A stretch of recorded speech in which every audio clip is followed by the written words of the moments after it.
the ratio of inertial force to viscous force represents.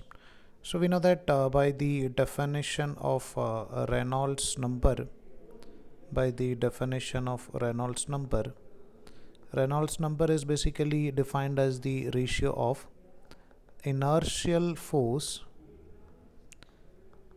Inertial force means the force which is creating a volume flow rate through the tube. So the inertial force per unit area divided by the viscous force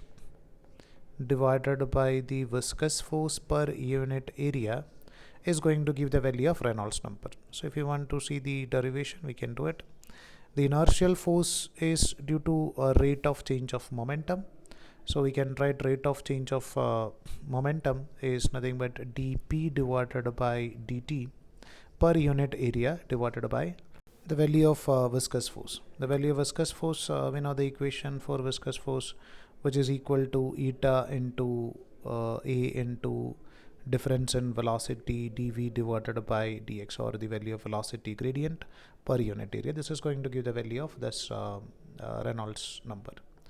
So let's say if you are observing it in a tube, so consider that there is a tube over here through which some amount of liquid is flowing. Let's say the middle portion of this liquid is flowing with the velocity, take it as v.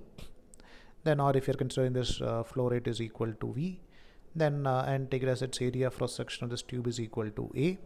So we can write the value of this dp by dt, that is equal to v into as it is moving with a constant velocity, we can take it as momentum is mass into velocity. Velocity is a constant, so we can write v into dm divided by dt divided by a, divided by this the value of coefficient of viscosity, which is a into eta into a into dv divided by dx, the viscous force per unit area.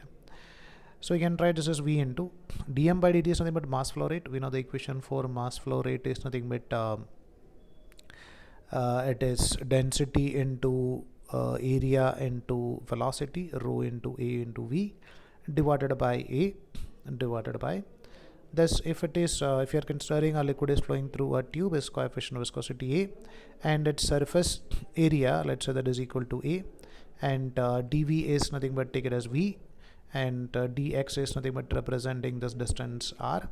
So eta into VAV divided by r divided by unit area a.